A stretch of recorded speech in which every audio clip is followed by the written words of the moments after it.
They laughed at the black kid selling candy. Now he owns a conglomerate. It's funny how people change when you have nothing and when you have everything. One moment, you're the kid on the corner, selling candy to stay alive, and the next moment, you're the one everyone turns to when they want a taste of success. But nobody talks about the years of scraping by, of being laughed at, humiliated, and ignored. You think you know what it feels like to be at the bottom?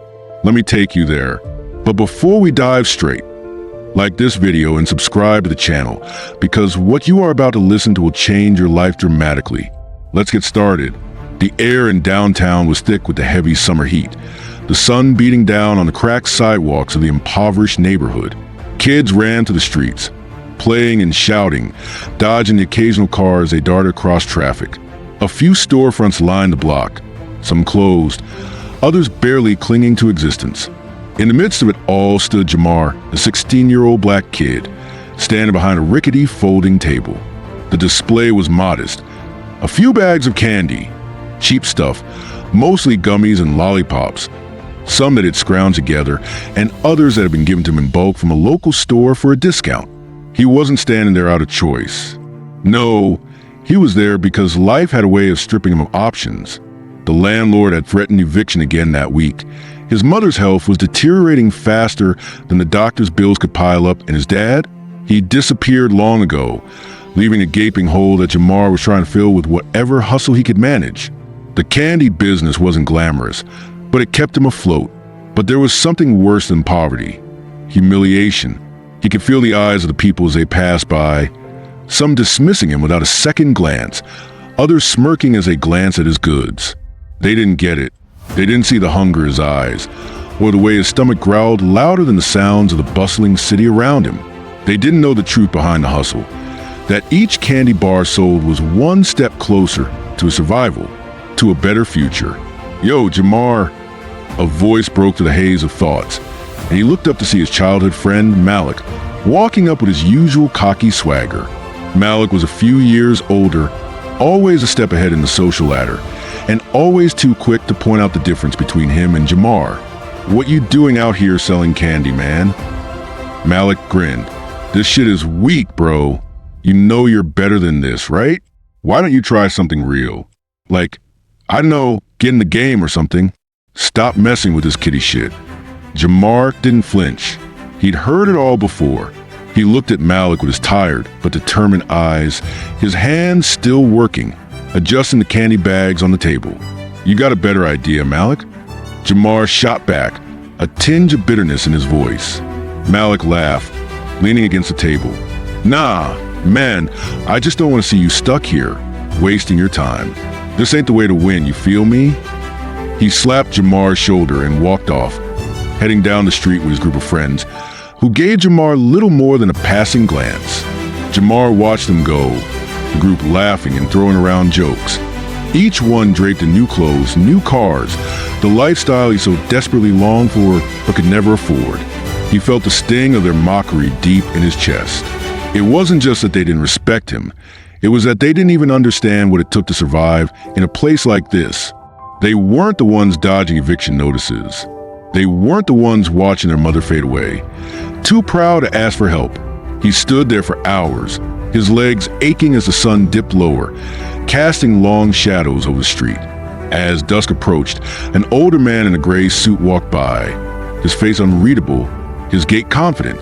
"Kid," the man called out, stopping by the table. "You got any more of those lollipops?" Jamar blinked, momentarily thrown off guard. This wasn't the usual crowd.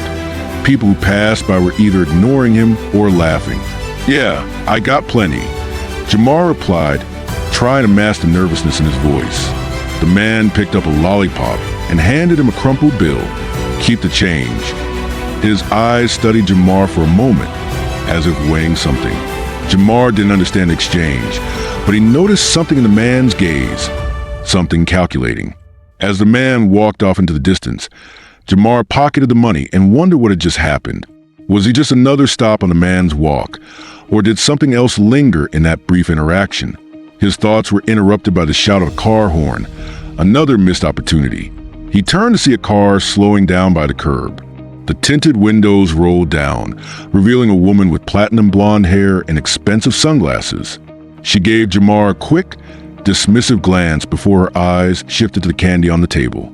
"How much for everything?" she asked, her tone indifferent. "Everything," Jamar repeated, stunned. "Yes, everything." Her eyes never left the candy, as if calculating the worth of a life in pieces of sugar. Without hesitation, Jamar did the math in his head. It wasn't much, just enough to pay for a night's worth of rent, maybe some food.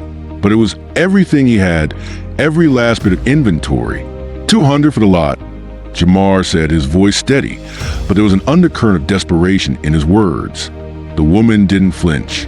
She reached into her purse and pulled out a fat wad of bills, slapping down enough cash to cover it, plus a little extra. "Keep the change," she said, before rolling up the window and driving off, leaving Jamar standing there, staring at the pile of cash that was now in his hands. The world seemed to tilt. $200 was a lot of money, but it wasn't the cash that had him frozen. It was the way that woman had treated him, as if he were just another transaction in her endless world of indulgence. He stood there, trying to process what had just happened. Was this a blessing? Or was it just another reminder of how out of reach his dreams were? That night, as Jamar sat on his bed, counting the money again and again, he made a promise to himself. He couldn't stay in this cycle forever. He couldn't keep selling candy, scraping by, hoping for a way out. But how could he break free? How could he climb out of the poverty that had gripped him and his family for so long? There was only one way he knew: hustle harder, think bigger, and never, ever let anyone tell him that he wasn't enough. The next day, Jamar went to the local pawn shop and sold the rest of his candy table. The following week, he found a supplier who offered wholesale candy at even better prices. Over the months, Jamar's operation grew. He expanded his reach to new neighborhoods, then other parts of the city. He found a way to package his goods in a more appealing way, marketing them to schools and local businesses. By the time he turned 18, Jamar was no longer the kid on the corner. He was a kid who had found a way to turn a simple candy hustle into a small but booming business. But this was just the beginning. One cold, rainy evening in the middle of the winter, Jamar received a phone call that would change everything. The voice on the other end of the line was calm, but there was something sharp in it. "I'm interested in your business," the man said. "I think you have something valuable here. Let's talk about taking it to the next level." Jamar's heart raced. He couldn't be sure who this man was, but he knew one thing. This was his shot. The next morning, as Jamar prepared to meet the man who had reached out to him, he felt a surge of determination. He wasn't that broke kid anymore. He wasn't the one people laughed at for selling candy. Now, he had a chance to prove them all wrong. But little did he know, this meeting would set off a chain of events that would not only change his life, but also thrust him into a world of power, corruption, and betrayal. The door to the conference room swung open. Jamar stepped inside, his eyes meeting the man's for the first time. The man smiled, and in that moment, Jamar realized something crucial. Some opportunities come at a cost, and not all business deals are made on the up and up. The question wasn't whether Jamar could rise to the top. It was whether he could survive the darkness that came with it. Jamar sat in the plush, cold conference room, staring at the polished mahogany table that stretched before him. The man who had called him and was seated across from him, his suit perfectly tailored, his demeanor immaculate. "Mr. Carter, I'm glad you could join me today," the man said, his voice smooth, almost rehearsed. His name, as Jamar had been told, was Richard Hawkins, an investor with a reputation for finding the next big thing. His portfolio was vast: real estate, tech startups, luxury goods. But Jamar wasn't sure what Hawkins saw in his small candy business. "I've heard a lot about your hustle, Jamar," Hawkins continued, eyes narrowing slightly as if gauging Jamar's reaction. "You've turned a small operation into something substantial. You're exactly the kind of entrepreneur we're looking for." Jamar clenched his jaw. It was hard to feel proud in that moment. Hawkins's words felt rehearsed, like he was trying too hard to sell Jamar on something. It wasn't just the sugar. Jamar could smell the money, and the desperation clung to it like perfume. "What's the catch?" Jamar asked bluntly. Hawkins smiled, leaning forward slightly. No catch, Jamar. We're simply offering you the opportunity to scale up. We can help with capital, distribution, and marketing. With the right connections, you could go national. We believe you have the potential to create a real empire. Jamar shifted uncomfortably. The offer sounded too good to be true, and everything inside him screamed to be cautious. He'd seen too many people like Hawkins, too many good Samaritans who had left people like him in ruins when their true motive surfaced. Let me think about it, Jamar said. Standing up, the room felt too cold, too suffocating. Of course, Hawkins replied smoothly. We'll give you some time. But just know, the window for deals like this doesn't stay open forever. Jamar left the conference room, but his mind couldn't shake the weight of the decision ahead of him. His business had grown. He'd expanded into multiple neighborhoods, recruited a small staff, and had even set up a contract with a major retailer. But this was a whole new level. Hawkins's words haunted him. Could this really be the opportunity that changed everything? Or was this just another snake in a suit trying to take him down? The next few weeks felt like a blur. Jamar kept working, hustling, but his newfound success came with new challenges, things he wasn't prepared for. The world outside the candy tables was filled with people who thought they could take from him, use him, and discard him when they were done. Then, a week later, it all came crashing down. It started with a letter, a thick envelope sealed with an official stamp. Jamar opened it slowly, dreading what he might find inside. The words that followed made his heart drop into his stomach. Court summons. Civil case number 5374. Plaintiff, the city of Los Angeles. Defendant, Jamar Carter, DBA Jamar Sweet Deals. Jamar Carter, you are hereby summoned to appear in court on the date of July 14th, 2025, at 9 a.m. at the Los Angeles District Court. This action has been filed against you on charges of operating an unlicensed food distribution service, failing to comply with health codes, and selling hazardous products to minors. Jamar stared at the letter, feeling his chest tighten. It didn't make sense. He'd followed every rule he could. He'd applied for the necessary permits. He was careful about the quality of his products, double-checked everything, even had a small team that worked on the side to make sure he was always in compliance with local regulations. But somehow, he had crossed the wrong person. He didn't have to think too hard to know who was behind it. Hawkins. That name lingered in his mind like a bad taste. Jamar had been betrayed. It wasn't a simple mistake or a misunderstanding. He was being set up, and Hawkins was involved. The legal battle wasn't just about his candy business. It was about breaking him, crushing him, forcing him to sell out. He didn't even know where to begin. A lawyer would cost more than he had saved up in the last year. There was no way he could take on the city alone, especially with all the corrupt forces working behind the scenes. The more he thought about it, the angrier he became. His back was against the wall, and the world seemed to be conspiring to take everything he had worked for. The next morning, Jamar made his way to the courthouse, feeling like a small fish in an ocean full of sharks. His hands were shaking as he walked through the halls. He'd never been inside a courtroom before. Everything looked different up close, sterile, cold, and intimidating. The judge, a middle-aged woman with gray hair and a stern expression, didn't look like she was about to cut him any slack. The prosecutor, a tall man with a slick, polished demeanor, looked like he had spent the last 20 years practicing how to break people. "You must be Mr. Carter," the prosecutor said, his eyes narrowing as he glanced down at the papers in front of him. "Let's get this over with, shall we?" Jamar stood there, trying to keep his composure. He had been prepared to argue his case, but there was no time for a fight. The whole courtroom was stacked against him. Every word he spoke felt like it was falling on deaf ears. "This case is clear," the prosecutor continued, his voice smug. "The city has every right to prosecute you for operating without the proper permits. Your business was not inspected, your products were not properly handled, and you're endangering children." The words stung, especially when he knew they were lies. But what could he do? How could he prove that this wasn't about public safety? It was about destroying a man who had fought tooth and nail to build something from nothing. "I followed all regulations. I paid for permits. I'm not running a black market operation. These accusations are false." Jamar protested, his voice steady but desperate. The judge didn't look at him. She looked at the papers, then glanced up at the prosecutor. "You've had ample time to provide the required documentation, Mr. Carter. Your failure to do so speaks volumes. I'll be ruling on this matter swiftly." Jamar's heart pounded in his chest. This wasn't just about a fine. This was about his entire future.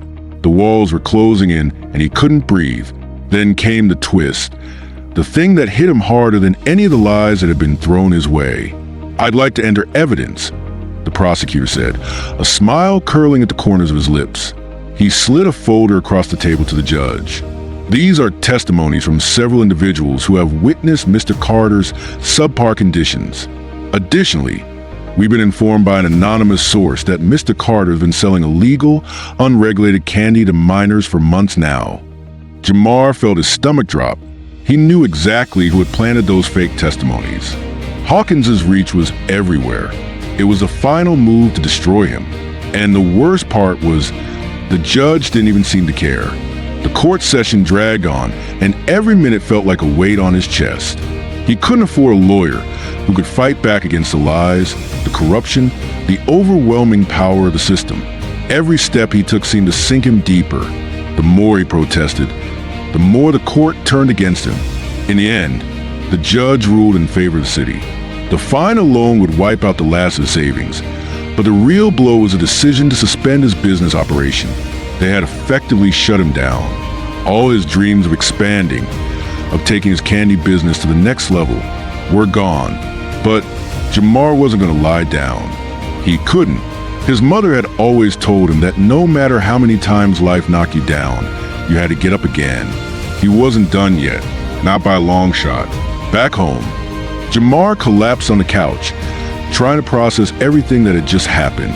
The letter, the trial, the sudden shutdown. But the one thing that burned brighter than the anger in his chest was a sting of betrayal. Hawkins had lied, manipulated, and destroyed everything he had worked for. And now, Jamar had nothing left but his pride. He had to find a way to turn this around. Jamar sat up, his mind racing.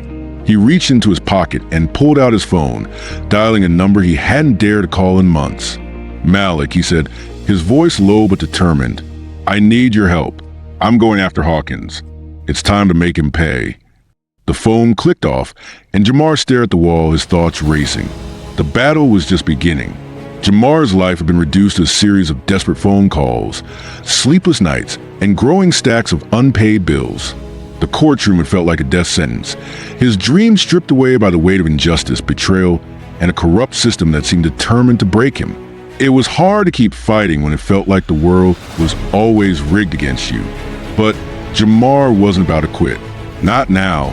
Not when he could taste victory just beyond the horizon. The problem was, that victory was never as easy to find as it seemed. It had been 2 weeks since the trial. Jamar's business was shuttered. His savings were gone. The burden of the court fine alone was enough to send him spiraling. But there was something else gnawing at him.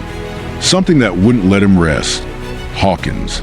The man who had orchestrated his fall had to be held accountable. Malik had offered to help, but Jamar had pushed him away. This wasn't a fight for the streets. This was a fight that required something more. The system was the enemy now, and it wasn't a street fight. This was a battle of wits, knowledge, and strategy. Jamar had no choice but to think his way out. That was when he made a decision. He wasn't going to let this be the end. He would dig deeper. He would find a way to turn this around. Maybe it was time to look at things from a new perspective. Jamar began scouring through old business contracts, correspondence, and financial documents from his candy operation. Late into the night, he dug through email threads with suppliers, manufacturers, and even local government notices. Anything that could give him a hint, any crack in the system he could exploit. Then, on one fateful evening, when the exhaustion from weeks of relentless searching had nearly overtaken him, Jamar stumbled across a document. It was tucked deep in an archived email folder, one he'd overlooked in the chaos of everything that had happened. It was a file that, at first glance, seemed innocuous, a regulation for small-scale food distributors. He had seen similar things before, but something about it felt off. The document was full of legalese and bureaucratic jargon, the kind of language that made most people tune out. But Jamar wasn't like most people. His eyes scanned the page, looking for anything that might reveal a weakness. And then he found it. A clause buried deep in the document caught his attention. Article 7.3, exemption for small-scale entrepreneurs. Under certain conditions, micro-businesses with fewer than 50 employees and an annual gross revenue of less than $200,000 are eligible for a temporary operational exemption, provided that all products are sourced and sold in compliance with local safety standards and tax obligations. Said exemption includes a waiver for inspection and licensing fees for a period of 1 year, provided the business demonstrates compliance with the outlined regulatory standards. Jamar's heart raced. This clause, he had never seen it before, and it looked like it could be his ticket out if his business had grossed less than $200,000, and if he qualified as a micro-business. He could be exempt from the very regulations that had shut him down, but something about it didn't sit right. This clause hadn't been mentioned during the court case. It hadn't been part of any of the accusations against him. Why had no one told him about this exemption? Was it possible that Hawkins had known about this all along? Had he intentionally left Jamar in the dark to secure his own advantage? Jamar stared at the screen, his mind racing. He had to dig deeper. The piece of paper in front of him was a potential loophole, but to make it work, he needed to understand it inside and out. The next morning, Jamar visited the local courthouse again. He didn't want to deal with the bureaucratic labyrinth that was the system, but he had no choice. He had to find someone who would confirm the details of that clause. Someone who understood the inner workings of the law. After much searching, he found a retired lawyer named Mr. Randall, a quiet man who had been practicing law for decades before stepping back into retirement. Jamar had heard whispers about him. Randall was known for being the kind of lawyer who never let go of an opportunity to challenge the system, no matter how big or small. Mr. Randall's office was dimly lit, the scent of old books and dust thick in the air. He was an older man, his hair graying, his glasses perched low on his nose as he examined the document Jamar had brought him. "This," Mr. Randall said after reading the clause, "this is interesting. It's an exemption that's rarely used. It's tucked away in the middle of all the regulations, so most people don't even know it exists. The real kicker, though, is that it requires proof that your business qualifies as a micro-enterprise. It's a gray area, a loophole, if you will." Jamar's chest tightened with excitement. Could it be this simple? "But here's the problem," Mr. Randall continued, his eyes narrowing as he considered the clause.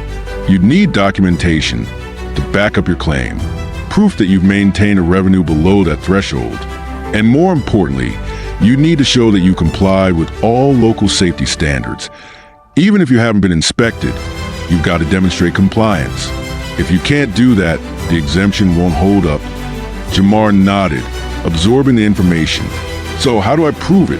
Mr. Randall leaned back in his chair, folding his hands thoughtfully. "There's a catch here, Jamar.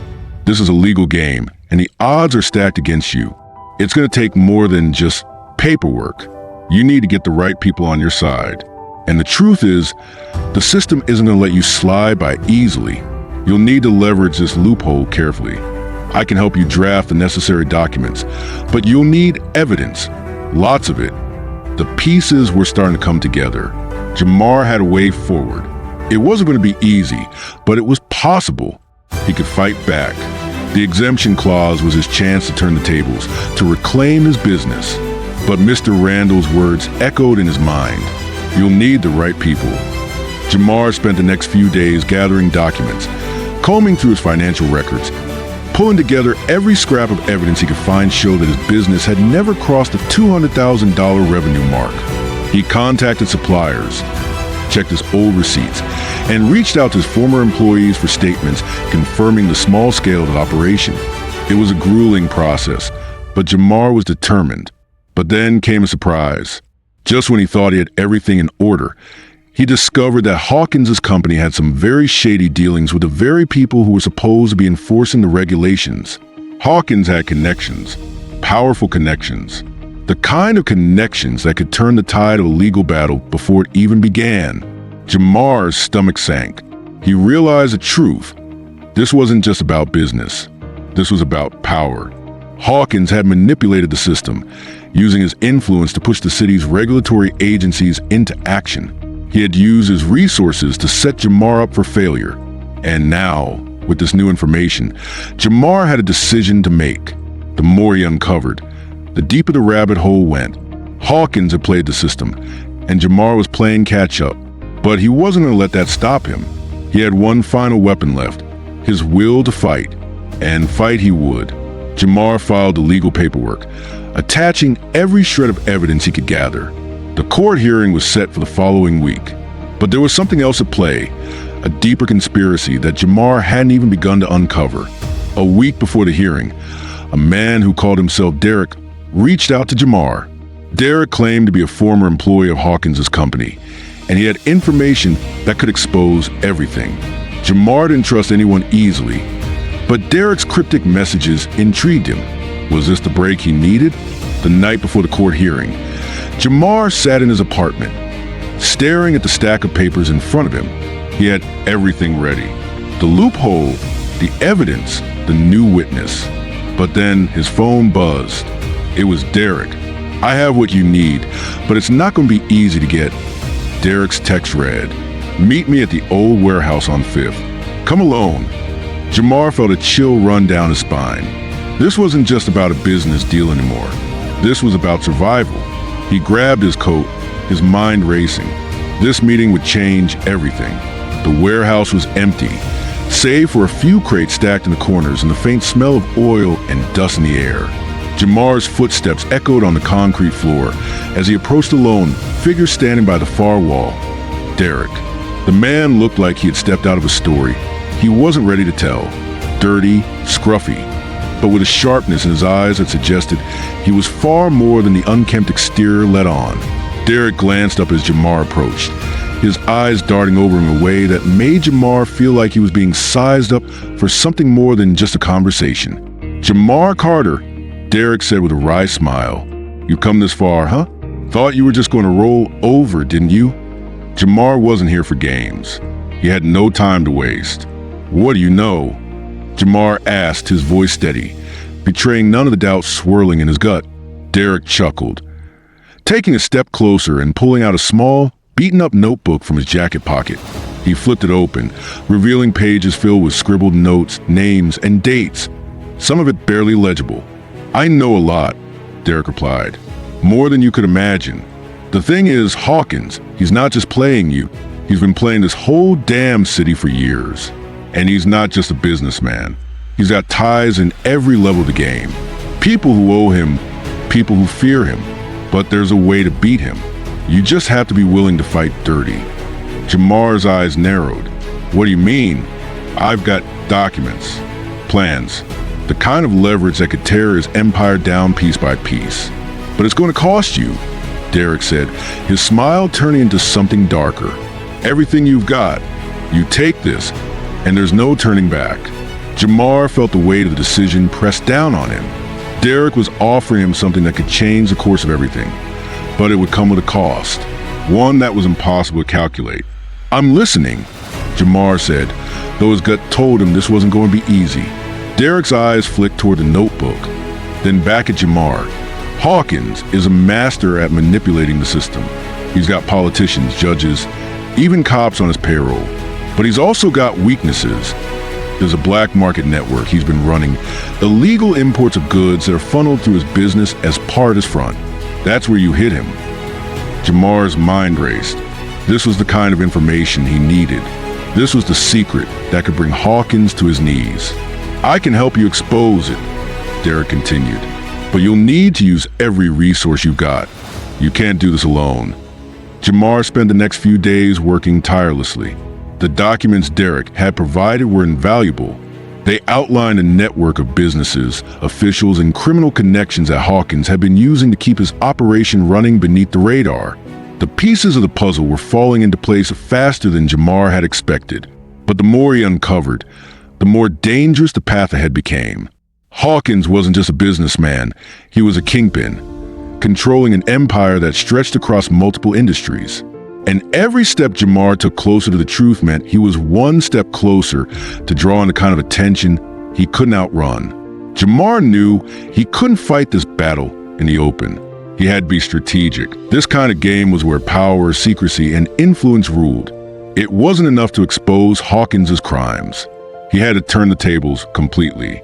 He started by putting out feelers, reaching out to contacts he'd made during his rise. People who trusted him when he was just a kid with candy on the corner. He found himself relying on old connections he'd nearly forgotten. People who owed him. People who had been in the same struggle and were now looking for their chance at redemption. One of those people was a lawyer named Vanessa Lopez. She was a fierce advocate for the underdog, someone who had fought against the very system that now threatened to crush Jamar. When he showed her the documents Derek had given him, her eyes lit up with recognition. "I've been trying to get my hands on this information for years," Vanessa said, her voice quiet but intense. "This could take down every corrupt official in the city. But it's not just Hawkins. You'll be taking down a network of people who don't like to lose control." Jamar nodded. "I don't care about control. I care about getting my business back and making sure Hawkins never hurts anyone else." Vanessa smiled, an edge of admiration in her eyes. "Then we need to do this right. We can't just go public with this. We need to build a case, create leverage, and then hit him where it hurts." The following weeks were a blur. Jamar, Vanessa, and a few trusted allies worked in the shadows, collecting evidence, tracking down witnesses, and slowly building a case that would expose Hawkins's criminal activities. It was dangerous work. Every day felt like they were a breath away from being discovered. But they pressed on, and with each piece of the puzzle they uncovered, they grew closer to their goal. But it wasn't just about revenge. Jamar knew that exposing Hawkins's empire was a first step. The second was to take his place. As Jamar worked, he started to see the full scope of what he could achieve. The opportunity wasn't just about destroying Hawkins. It was about using the system's weaknesses to his advantage. Hawkins's empire was built on exploitation, bribery, and corruption. If Jamar could replace him, he wouldn't just be winning a battle. He'd be taking over the game entirely. He began looking into other avenues. How he could leverage the information they were gathering. How he could gain influence in the very sectors Hawkins had once dominated. Real estate, distribution, imports. Jamar's candy business had been a start, but now he was thinking bigger. Much bigger. One night, as he sat at his desk, sorting through a new stack of documents, Jamar had an epiphany. What if he could create his own conglomerate? One that controlled everything Hawkins had, but without the corruption. A legitimate business that offered what Hawkins couldn't: integrity, fairness, and a chance for people like him to rise above the system that always kept them down. His heart raced as he drafted a new plan, a blueprint for future. He could start with what he knew: food distribution, retail, and manufacturing. But he would also build partnerships in areas Hawkins had overlooked: technology, finance, even education. The secret was diversification. Hawkins had spread himself thin, relying on shady deals to prop up his empire. Jamar would do the opposite. He would build a legitimate business empire that operated on transparency and accountability. But that was easier said than done. To pull it off, Jamar would need capital, contacts, and the kind of power that could make Hawkins's operation look small in comparison. The information they had gathered could help expose Hawkins and bring him down. But the real challenge was how Jamar would rise from the ashes. The next step was clear.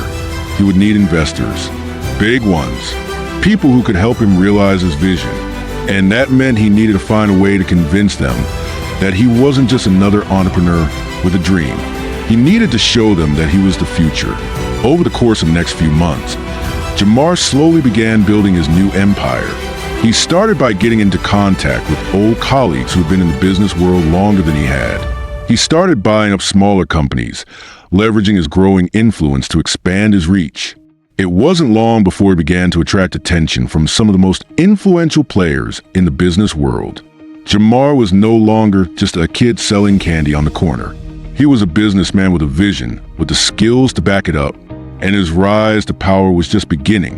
One day, as Jamar was finalizing an acquisition, he received a call from Vanessa. Her voice was tense, almost urgent. "You need to see this," she said, her words cutting to the phone like a knife. "We got something on Hawkins that's bigger than we thought."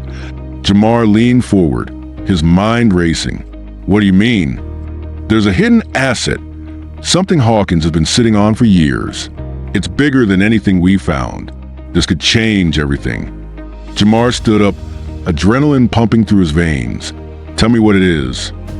Vanessa's voice dropped to a whisper. "It's not just money or property. It's access to the highest echelons of power. If we expose this, Hawkins won't just lose his empire. He'll lose everything." Jamar's heart pounded. This was it, the final piece of the puzzle. But what was this asset? And more importantly, who else was after it? Jamar stood in front of his sleek, glass-walled office, looking out over the city skyline. A year ago, he would have never imagined that this would be his reality. A successful businessman, running a company that was already making waves in industries that had once been out of his reach.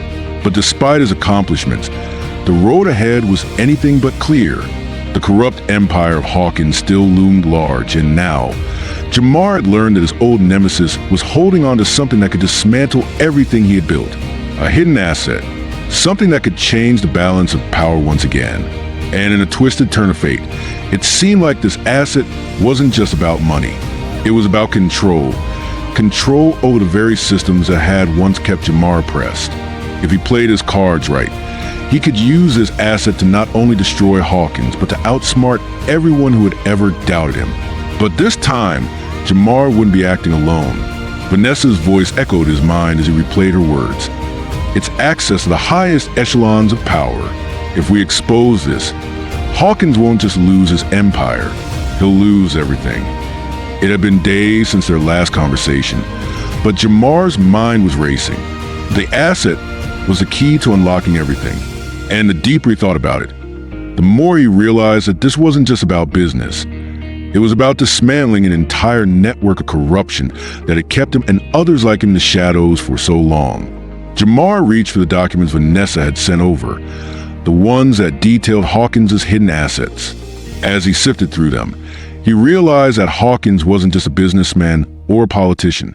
He was a puppet master with strings reaching into every corner of the city, from law enforcement to city officials, to the financial institutions that controlled the flow of money. But that was where Jamar saw an opening. Hawkins' empire was built on manipulation and fear, but it was all built on secrecy. The people who worked for Hawkins were loyal to him because they feared him. But Jamar knew something Hawkins didn't. Fear only lasts as long as you don't know what's coming next. The asset wasn't a physical possession. It was information, hidden in plain sight, stored in secure files that only a select few knew how to access. Hawkins had been sitting on this for years, using it as leverage to manipulate and control the city's elite. But now, Jamar had the key to expose it, and he wasn't about to waste it. Jamar convened a small, trusted group of allies in his office. They had come a long way since their first meeting, but the stakes were higher than ever. There was no going back now. "I've been going over everything," Jamar began, addressing Vanessa, Derek, and a few of his other associates. "We've been careful, but now it's time to hit back. We got to expose Hawkins for who he really is." Vanessa nodded, tapping her pen against the desk. "It's not just about getting the evidence. Jamar, we need to make sure the right people see it. People who can't be bought, people who can't be intimidated." Derek, who had been quiet up until now, spoke up. "We need a distraction. Hawkins has eyes everywhere, but we can't go public with this unless we know it'll land where it needs to. You make one wrong move and you'll lose it all." Jamar smiled, the kind of smile that made those around him feel the weight of his resolve. "We won't lose it. We're not just exposing Hawkins. We're going to expose the whole damn system he's built. That means targeting the people who've helped him. We have to shake the foundations." The room went silent as everyone absorbed the gravity of Jamar's plan. He wasn't talking about a simple legal battle or a protest. Jamar was going after the heart of the problem, the very systems that have been holding people like him down for years. "I've already started pulling in information from our contacts in the police force," Derek continued. "I can get us a meeting with a few key officers. If we make the right deals, we'll have the leverage we need. Jamar turned to Vanessa. What about the media? Vanessa grinned. Leave that to me. I've got a few journalists who owe me favors. They'll be more than happy to publish the truth.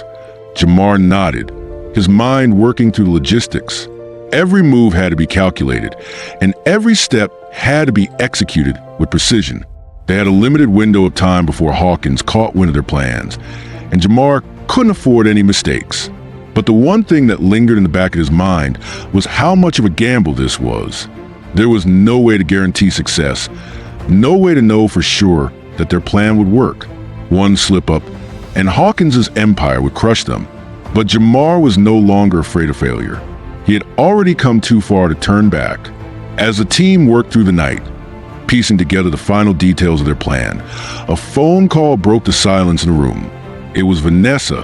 Her voice was strained, her words clipped with urgency. Jamar, we got a problem. Someone tipped off Hawkins. Jamar's heart skipped a beat. What do you mean, someone tipped him off? Vanessa's voice lowered to a whisper. Someone inside your circle. Someone who has access to our plans. Jamar felt a cold chill run through him. His mind raced as he tried to process the betrayal. Who could it be? Had one of their trusted allies sold him out? Or was it someone closer to Hawkins? I'll take care of it, Jamar said, his voice sharp.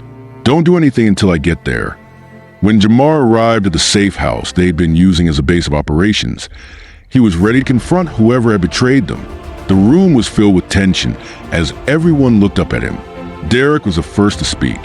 Jamar, I swear we've been careful. No one here has compromised the plan. But Jamar's eyes didn't leave the group. He scanned their faces, looking for any sign of guilt. Who's the traitor? It was then that he saw it. A slight shift in the way one of his associates was sitting. An uncomfortable glance exchanged between him and Derek. Jamar's stomach sank as he walked toward the man, who seemed to shrink under his gaze. Marcus, Jamar said, his voice barely above a whisper. What's going on? Marcus swallowed hard. Jamar, I didn't mean for it to happen like this. I was just trying to protect myself, man. Hawkins, he came to me, said he'd take care of my family if I helped him. I didn't think it would get this far. Jamar felt the heat of betrayal burn through him. This wasn't just a setback. It was a personal betrayal. Marcus had been with him from the start, but now he had sold him out for his own survival. You took a bribe, Jamar said, the words cutting through the air like a knife. You sold us out for a few promises from Hawkins? Marcus's voice shook. I didn't know what else to do. You don't know what it's like. Hawkins controls everything. He's got people everywhere. Jamar, I thought I could protect my family. Jamar's gaze hardened.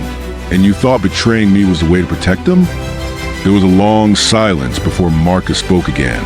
I didn't want to hurt you, Jamar. I thought maybe I could get you out of this. Make it right, but now I see I made things worse. Jamar clenched his fists, fighting the urge to lash out. Betrayal stung, but it also fueled his determination. If Marcus thought he could stop him, he was wrong. Jamar had been underestimated his whole life, but he wasn't about to let one betrayal slow him down. You're done, Marcus, Jamar said quietly. Get out. Marcus nodded, guilt written all over his face as he left the room. With Marcus out of the picture, Jamar and his team pushed forward. The betrayal had rattled them, but it had also strengthened their resolve. They couldn't afford to waste any more time. They had a plan to execute, and they were going to expose Hawkins once and for all. Jamar had learned one thing from this entire experience. The world might try to break you, but it only makes you stronger. He had been counted out at every step, but now he was on the verge of proving everyone wrong. The city would finally see what Hawkins had been hiding for so long. But Jamar's enemies weren't done yet. Hawkins was more dangerous than ever, and he had his own secret weapon, a weapon Jamar couldn't have predicted. As the team gathered one last time to finalize their plan, Jamar's phone buzzed. He looked down at the screen, his heart skipping a beat. It was an encrypted message from Derek. You need to be careful. Hawkins has a mole in the city's financial office. They know about the asset. They're coming for you. Jamar, watch your back. Jamar's blood ran cold. There was more to this than he'd realized. The final battle was just beginning. The city sprawled beneath Jamar like a sea of lights, a testament to everything he had fought for. His new office, on the top floor, one of the tallest buildings in the downtown core, looked out over the skyline, the glass walls offering a panoramic view of the empire he had built from the ground up. A year ago, he was just another kid hustling on the corner. Now, he was a force to be reckoned with, a businessman who had outsmarted the system, taken down a corrupt empire, and built something real from the ashes of the life that had tried to break him. But as the sun began to set over the horizon, painting the sky with hues of red and gold, Jamar knew that he wasn't done. Not yet. He had risen, yes, but the journey wasn't over. His empire was just beginning, and with it came new challenges, new battles. The enemy might have changed its face, but the fight was the same. Jamar stood in front of his desk, the weight of everything still settling on his shoulders. He had exposed Hawkins, exposed the web of corruption that had kept the city under his control for decades. But the victory had come at a cost. Marcus's betrayal had stung, and even though he removed the traitor from the fold, it had left scars. He had trusted Marcus. They had built something together. But people, Jamar had learned, were unpredictable, especially when faced with fear. Now, Hawkins was out of the picture, his empire dismantled, his influence crushed, and the world was watching. But Jamar couldn't afford to bask in his victory for too long. His victory wasn't just a personal triumph. It was a statement to anyone who had ever been told they didn't belong, they didn't matter, or they couldn't succeed. Jamar had made it, and he wasn't going to stop now. The city had changed since Hawkins' fall. The corrupt officials who had once pulled the strings in the shadows were now scrambling. The power structure that had been in place for so long was unraveling. And for the first time in years, people in the lower rungs of society were beginning to believe that change was possible. Jamar's business empire had started to grow, attracting investors, competitors, and most importantly, customers who had once been written off by the system as nothing more than statistics. The companies Jamar had acquired were flourishing, not because they had money to throw around or access to backdoor deals, but because they were built on a foundation of fairness and opportunity. Jamar was different from the men who had come before him. He wasn't interested in exploiting people. He was interested in lifting them up. Jamar's conglomerate was no longer just a collection of businesses. It was a movement, a shift in the narrative, a statement that a black kid from the projects could not only survive but thrive. His message resonated with millions. It wasn't just the underdog who was listening. Investors, politicians, and even international corporations were starting to take notice. The media had made him into a symbol, a beacon of hope for the downtrodden and the disenfranchised. They had seen his rise, and they couldn't ignore the fact that he had done what no one thought was possible. He had broken the mold, cracked open the system that had always been stacked against him, and come out on top. But with power came responsibility, and Jamar knew that the game had only just begun. His wealth, immense by any standard, wasn't just about the money anymore. It was about influence, control, the ability to shape the future, not just for himself, but for others who had never been given a seat at the table. One evening, as Jamar sat in his office overlooking the city, his phone buzzed with a message. He glanced at the screen where Derek's name appeared. "We've got the leverage we need. It's time to push back." Jamar's pulse quickened. Derek had always been the one to think outside the box, and right now, they had an opportunity to take the final step in securing their position. There were still people out there, rivals, enemies, competitors, who hadn't learned their lesson. The game wasn't just about destroying Hawkins' empire anymore.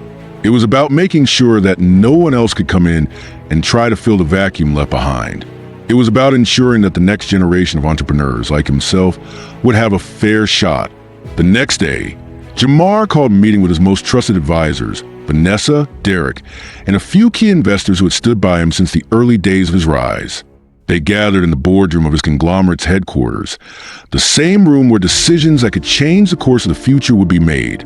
"We've fought hard to get here," Jamar began, standing at the head of the table, his voice steady and commanding. "But we're not done. The system that kept us down is still in place, and we need to make sure that it doesn't come back." We're going to change things permanently." Vanessa leaned forward, her eyes bright with excitement. "What's the plan?" Jamar looked around at the group. "We've already shown that we can beat them at their own game, but it's not enough to just win. We need to change the rules. We need to push for policy changes that benefit people like us, entrepreneurs from underserved communities. We need to fight for access to capital, education, and resources that have been denied to people who look like me." Derek nodded in agreement. "It's about reshaping the foundation. We take our power and start influencing the policy decisions at the highest level, get the right people into positions of power, make the right alliances, and we can build a system that works for everyone, not just elite." Jamar's eyes gleamed with the vision of what was possible. "Exactly. It's time to take the fight to Washington. We'll use our wealth, our influence, to push for legislative changes that ensure no one ever has to fight like we did. We're not just building businesses. We're building a new way of doing things, and it starts with us." The room fell silent as everyone absorbed the magnitude of what Jamar was proposing. This wasn't just about money anymore. It was about changing the course of history. Jamar wasn't content with being a billionaire. He wanted to be a catalyst for systemic change. The next few months were a whirlwind. Jamar met with lawmakers, financial institutions, and political figures who had once turned their backs on him. He lobbied for changes in the system, real changes that would make it easier for people from disadvantaged backgrounds to start businesses, gain access to credit, and get the education they needed to succeed. But Jamar also faced resistance. The same powers that had tried to hold him back were now working against him. They didn't like the idea of a self-made man, a black man, taking control of the narrative. They didn't like the idea of their comfortable world being upended. But Jamar wasn't afraid. He knew that change never came without resistance. He had fought too hard to get here, and he wasn't about to back down. One evening, as Jamar was meeting with a powerful senator in Washington, the man leaned back in his chair and looked at Jamar with a mixture of respect and skepticism. "You've made an impressive rise, Jamar," the senator said, his tone neutral. "But there are those who will say you've risen because you played the game the way it was meant to be played. You've learned how to navigate the system, work the angles. But can you really change it?" Jamar met his gaze without hesitation. "No, I haven't played their game. I've created my own.